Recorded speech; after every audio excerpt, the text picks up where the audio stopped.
Alors, bonjour officiellement à tous. Je me présente, mon nom est Béatrice Noël. Je suis animatrice, formatrice en voix et narratrice de profession. Mais je vais avoir le plaisir cette année encore d'être votre animatrice et de votre présentatrice sur la scène principale pour cette 3e édition. S'il y a un sujet qui est sur toutes les lèvres, c'est bien l'intelligence artificielle. Peu importe votre domaine d'expertise, peu importe également votre profession, c'est le sujet dans toutes les sphères de profession. Avec la venue de l'intelligence artificielle, c'est vos activités professionnelles, c'est votre vie personnelle, c'est votre façon de produire, c'est votre façon de réfléchir, d'agir, de consommer et même de vous soigner qui a été bouleversée à tout jamais. Mais ce qu'on doit se dire, surtout, et ce qu'on doit retenir, c'est que le monde de demain va vraiment dépendre de ce qu'on a collectivement décidé de faire ou de ne pas faire avec l'intelligence artificielle. Elle dépendra également de la confiance que nous allons mettre ou que nous allons arriver à construire dans et par ces technologies. Mais qu'est-ce qu'il faut surtout retenir?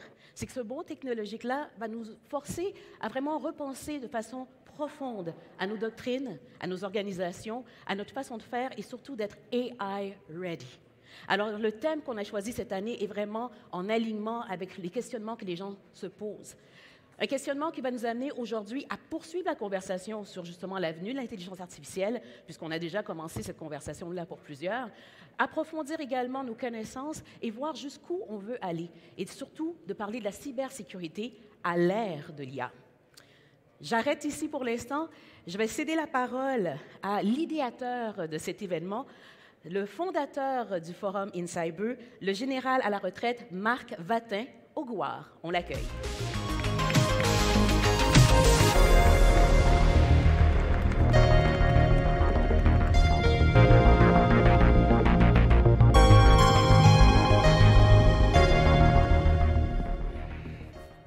Cher Éric Kerr, cher Monsieur le Ministre, c'est toujours un bonheur de vous retrouver ici chez vous, quand on est parfois ensemble à distance à Paris. Cher Monsieur Kitamura, nous sommes heureux d'accueillir des amis du Japon, et ça préfigure peut-être des aventures communes dans les années à venir. Nous ne sommes pas ici à Montréal par hasard. Nous ne sommes pas par hasard à Montréal, puisque c'est la 3e année de notre rencontre, en laquelle nous avons souhaité partager notre regard sur l'espace numérique, sur la métamorphose cybernétique qui est en train de reformater le monde entier. Oui, ça fait 3 ans et j'ai vu que déjà des dates étaient prévues pour l'année prochaine. Vous savez que le Forum InCyber de Lille fêtera son 17e anniversaire l'année prochaine, en mois d'avril, et vous êtes bien sûr conviés. Et j'espère être encore présent, encore vivant pour le 17e anniversaire du Forum InCyber de Montréal. Ce n'est pas un hasard, Montréal, parce que chacun sait que Montréal est une capitale de l'intelligence artificielle. Oui, on en veut pour preuve, tout simplement, les travaux remarquables d'avant-garde qui font référence dans le monde des universités de Montréal, l'Université du Québec à Montréal, l'Université de Laval, l'Université de Sherbrooke et bien d'autres. Pardonnez-moi si j'en oublie dans ma citation, car on sait très bien que ces universités sont à la pointe de la recherche. Et puis, n'oublions pas que c'est à l'Université de Montréal qu'est née la Déclaration de Montréal sur l'intelligence artificielle, une déclaration très importante parce que cette déclaration, elle ajoute, si je peux dire, aux aspects technologiques des dimensions éthiques et des dimensions humaines. Tout simplement, cette déclaration appelle à créer une intelligence artificielle respectueuse des droits de l'homme, respectueuse de l'individu, respectueuse de la création, mais aussi respectueuse de l'innovation, une intelligence artificielle qui soit raisonnable. Et vous savez, il y a un poète français, Rabelais, qui disait « Science sans conscience n'est que ruine de l'âme ». Eh bien, ça, je crois que c'est une phrase qui est très importante pour nous aujourd'hui, elle a toute sa valeur. « Science sans conscience n'est que ruine de l'âme ». Nous devons impérativement réfléchir aux impacts éthiques de l'intelligence artificielle, du développement. J'ai vu qu'un mémorandum américain vient d'être publié après l'executive order de Joe Biden l'année dernière, rappelant justement pour les Américains, chez qui nous serons au mois de juin prochain, rappelant aussi l'importance de la dimension éthique. Et c'est là où on voit d'ailleurs les sciences humaines et sociales, rencontrer les sciences dures, on appelle les sciences dures, les mathématiques, la physique et toutes les autres qui interviennent. Donc voilà, cet appel à l'éthique est très important parce qu'on sait qu'en 2018, quand cette déclaration de Montréal a été publiée, l'état de l'intelligence artificielle n'était pas celui d'aujourd'hui, notamment depuis le développement fulgurant de l'intelligence artificielle générative depuis 2022. Alors, notre forum, il s'inscrit, à n'en point douter, au cœur de la relation entre le Canada et la France. Déjà, il faut rappeler que lors du G7, le Canada avait présidé le G7, je crois, en 2017 et nous en 2018. On avait été à l'origine, nos deux pays, du partenariat mondial pour l'intelligence artificielle.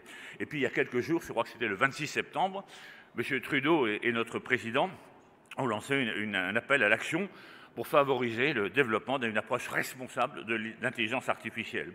Donc nous travaillons ensemble. En avril 2023 a été créé un comité mixte pour la recherche, la science, la technologie et l'innovation.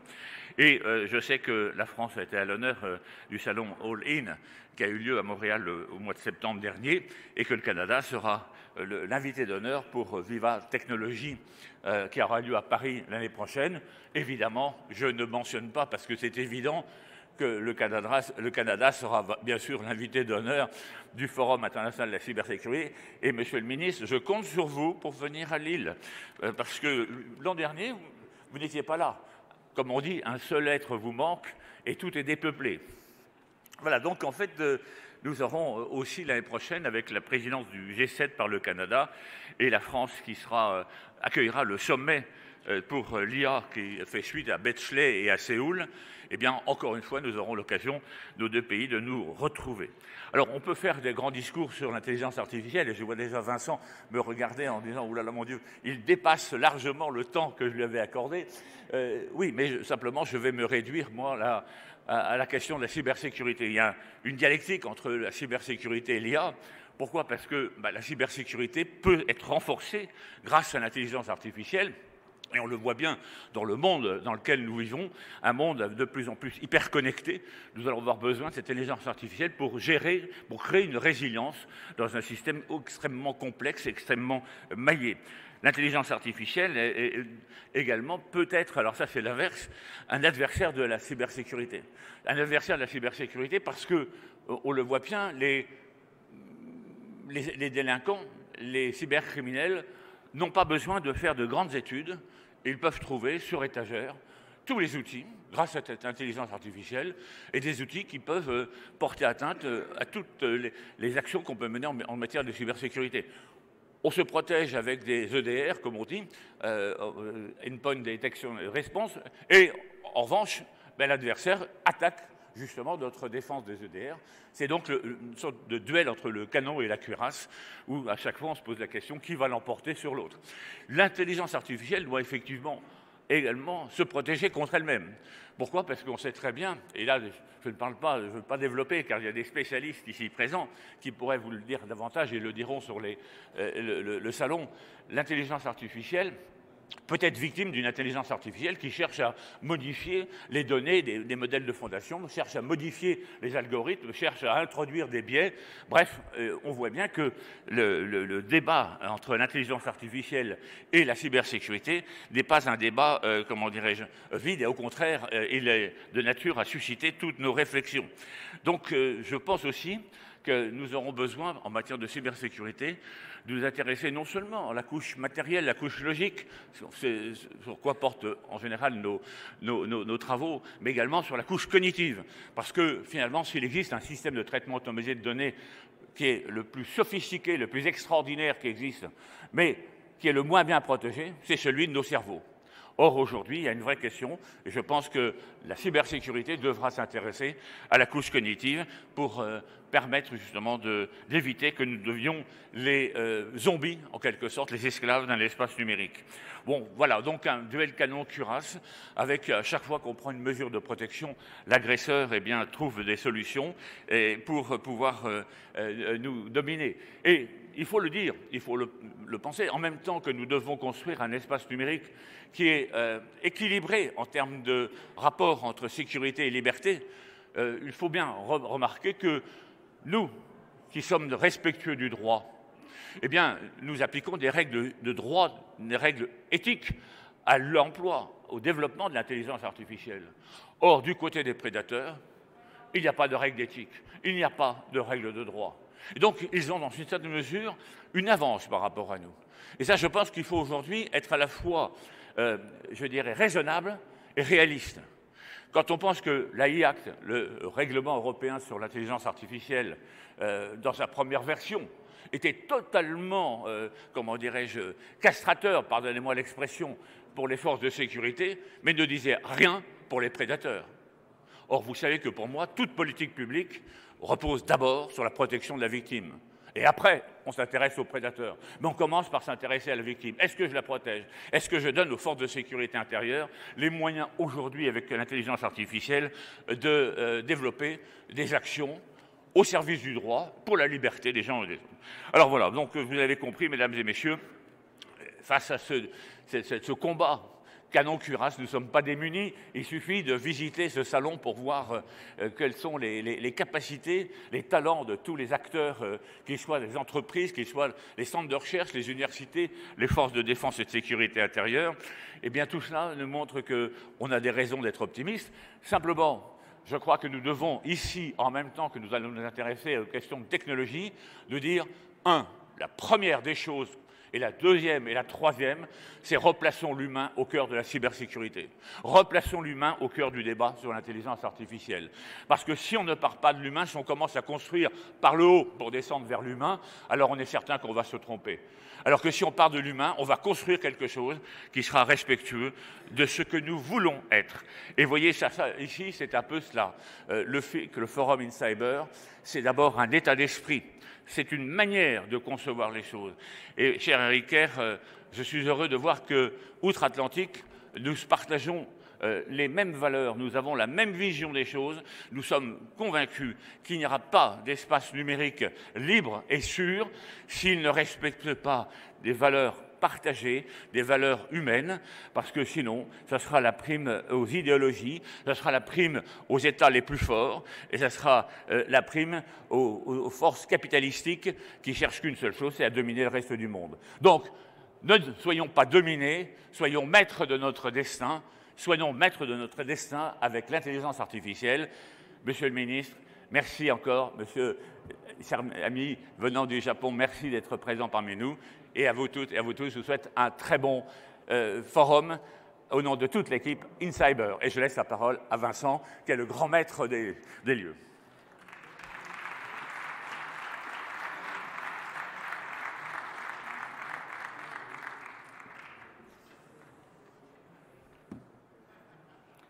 Pour paraphraser Mozart, le silence après le discours de Marc Watin-Augouard est encore du Marc Watin-Augouard. C'est un challenge de passer après vous, mon général, que je n'essaierai même pas d'enlever, c'est impossible. Je vais faire de mon mieux, au moins. Vous nous amenez, vous nous poussez à la modestie dans notre approche. Merci encore, mon général, pour tout ce que vous nous apportez depuis tant d'années. Effectivement, le forum entre dans sa 17e année en Europe. Et bienvenue à tous, ici à Montréal, pour la 3e édition de cette édition canadienne de notre forum. Je m'appelle Vincent Rioux et j'ai l'honneur, le plaisir même, plus que l'honneur, de diriger les éditions canadiennes et américaines du Forum InCyber depuis 3 ans maintenant. Et c'est un bonheur pour moi donc de vous retrouver année après année ici à Montréal au Palais des Congrès, car je sais que ce lieu, comme le disait le général, c'est vrai que Montréal et au Canada en général, vous avez le sens du numérique responsable. Il y a énormément de choses absolument incroyables qui se font dans les entités de recherche, dans les universités, dans les entreprises, et c'est toujours un plaisir de voir ce foisonnement d'idées, ce fourmillement. Et donc on va parler de notre avenir numérique, là pendant 2 jours ensemble, car c'est bien de cela dont il s'agit, de notre avenir. Après la révolution industrielle du début du XXe siècle, avec l'avènement des machines, nous sommes plongés en ce moment même dans une nouvelle révolution. Une révolution majeure pour l'humanité, celle de l'intelligence artificielle.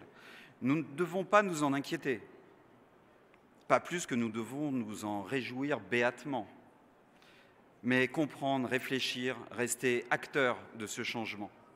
D'autant que ce monde numérique devient de plus en plus complexe, impalpable, incompréhensible pour l'immense majorité de la population. Qui comprend comment fonctionnent ces algorithmes de LLM, comment sont traitées nos données, comment elles sont exploitées, ce qu'on en fait. Ça devient d'une complexité extrême. Ainsi, hier, on a décidé de lancer le forum avec le thème de Matrix au musée McCord de Montréal.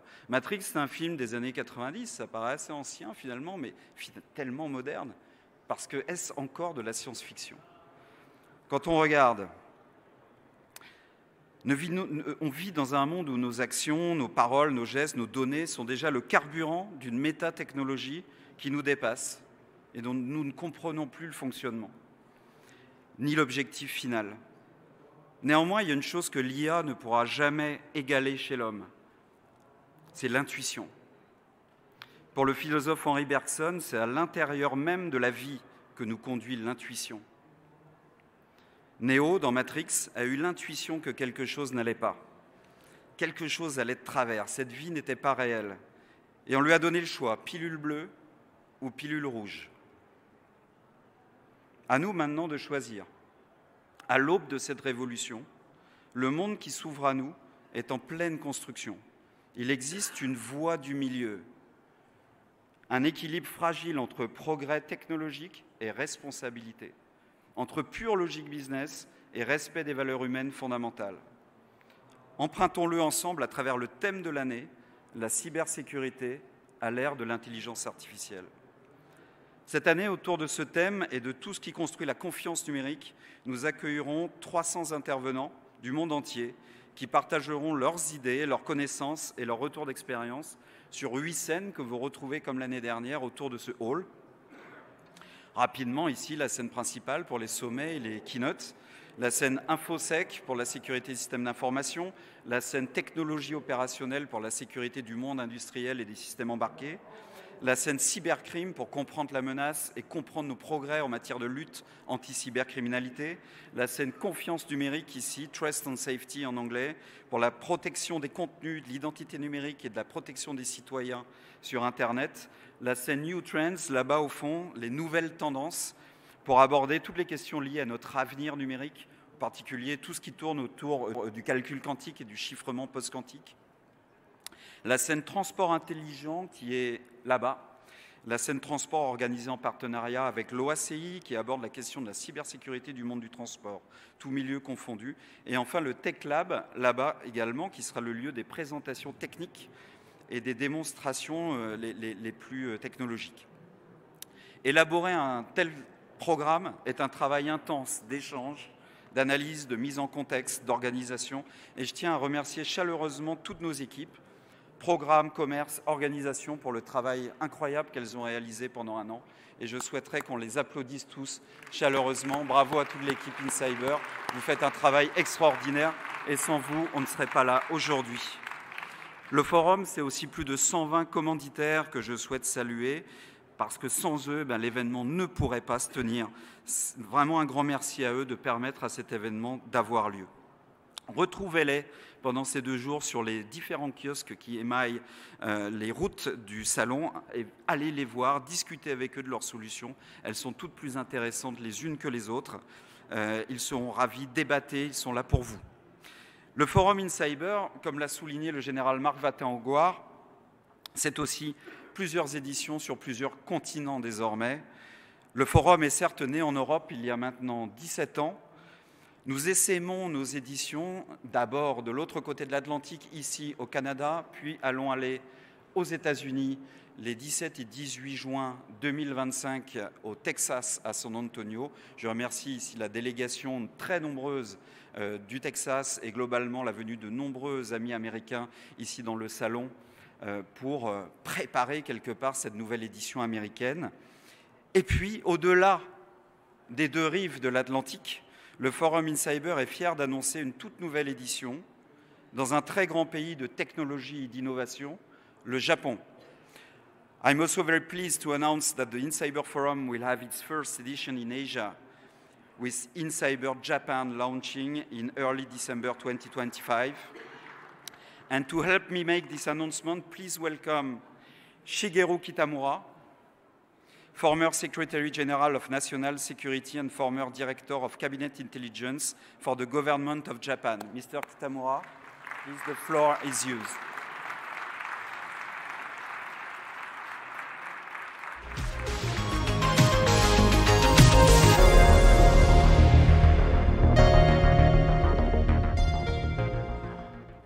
Mesdames et Messieurs, le ministre, bonjour tout le monde.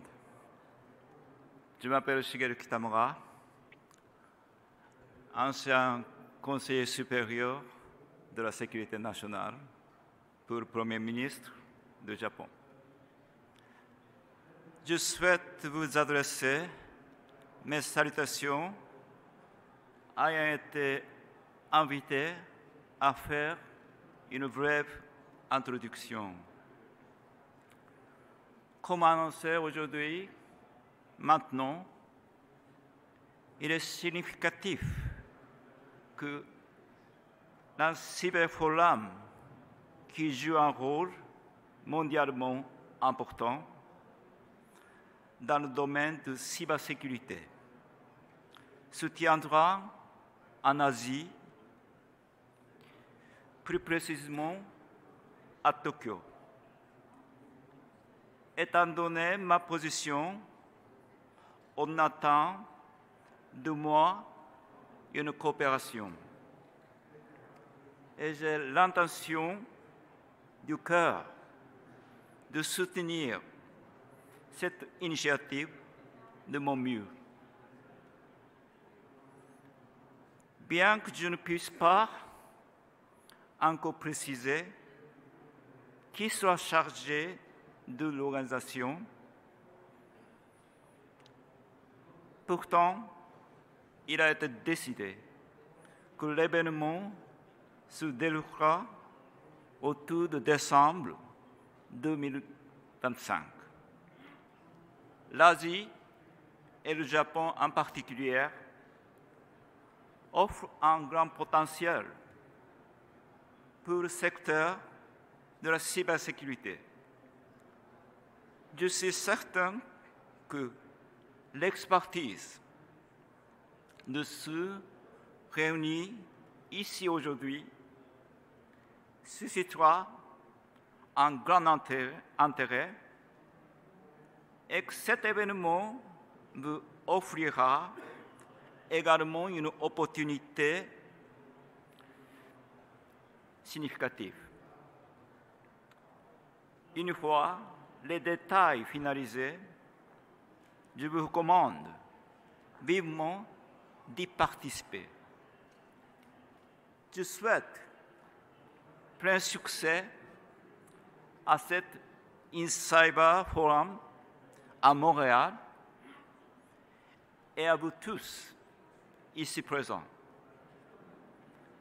Nous sommes impatients de vous accueillir à Tokyo. Merci pour votre attention. Merci.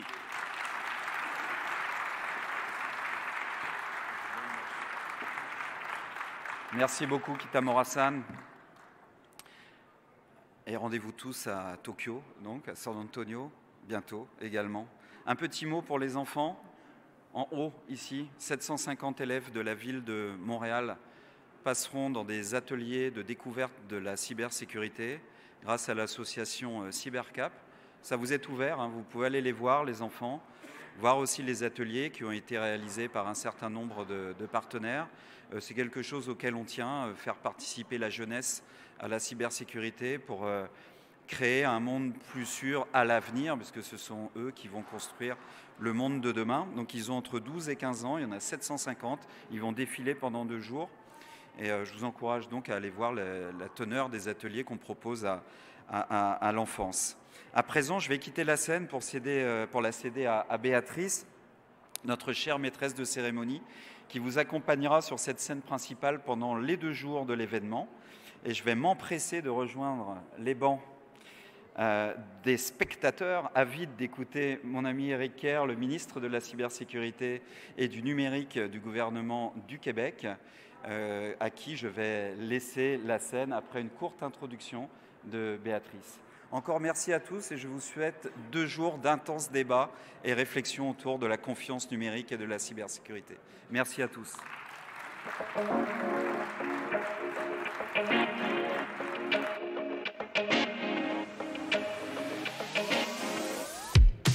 Alors, vous l'auriez compris, c'est une suite logique avec notre thème de l'année dernière qui était vraiment de mettre l'humain au cœur de la cybersécurité. Mais maintenant, avec l'avenue justement de l'intelligence artificielle, c'est comment humaniser justement cette nouvelle technologie. On est content d'avoir les différents paliers gouvernementaux qui s'intéressent et surtout qui s'investissent dans la question. Et on a le plaisir et la chance d'avoir le ministre de la cybersécurité et du numérique du gouvernement du Québec qui va s'adresser à vous. Je vous présente et je vous demande d'applaudir M. Éric Kerr.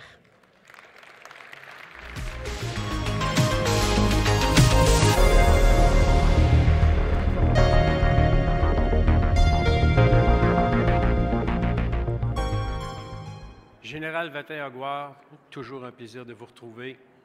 Monsieur Kitamura, Vincent, mon général, Monsieur le sous-ministre, où est-il, Monsieur le sous-ministre à la cybersécurité numérique, et vous tous participants au forum. 3e édition, toujours un plaisir, toujours un honneur d'être ici, surtout avec la thématique de cette année, l'intelligence artificielle. On l'a dit abondamment, Montréal est une plaque tournante de l'intelligence artificielle au niveau mondial. Vous me permettrez une petite mise en contexte avant d'entrer dans le vif du sujet, la cybersécurité.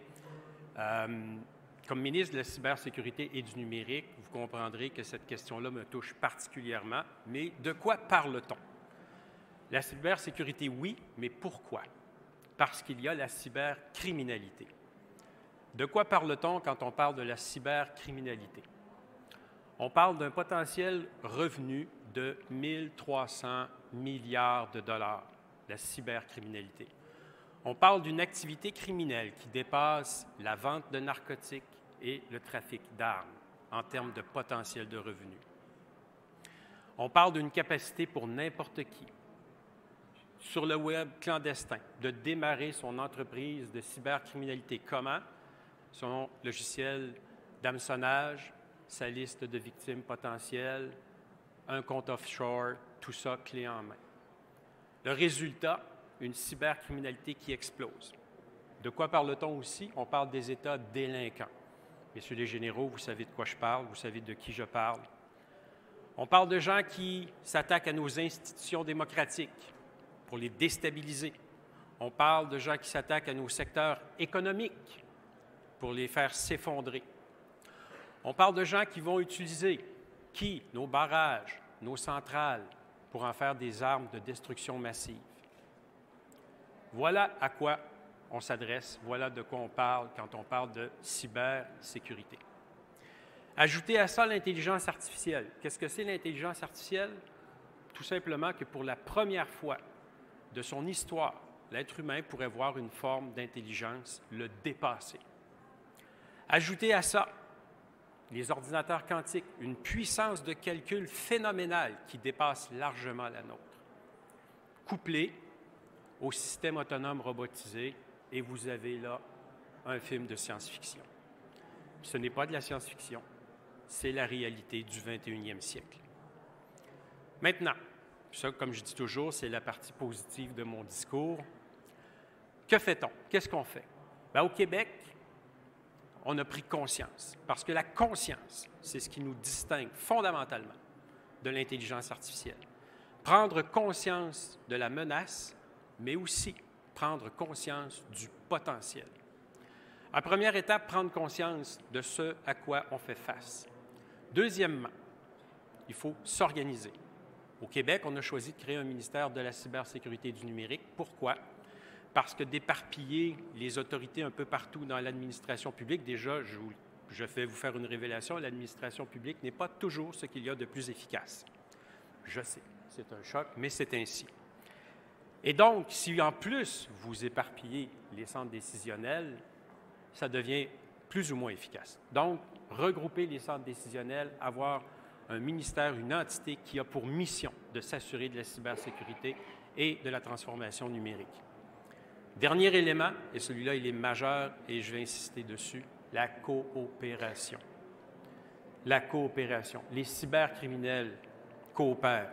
Les États délinquants coopèrent. Nous ne sommes pas assez nombreux pour nous permettre de travailler isolément.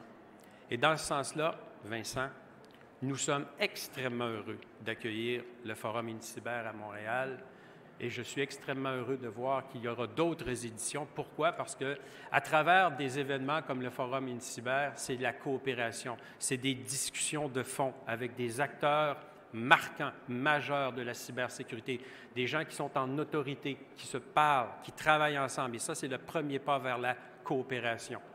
Si nous ne coopérons pas, nous n'avons aucune chance. Si nous ne travaillons pas ensemble, nous n'avons aucune chance. Vous avez parlé, mon général, du partenariat mondial sur l'intelligence artificielle. J'étais à l'édition de Paris. J'ai eu l'occasion d'avoir des discussions avec le gouvernement français.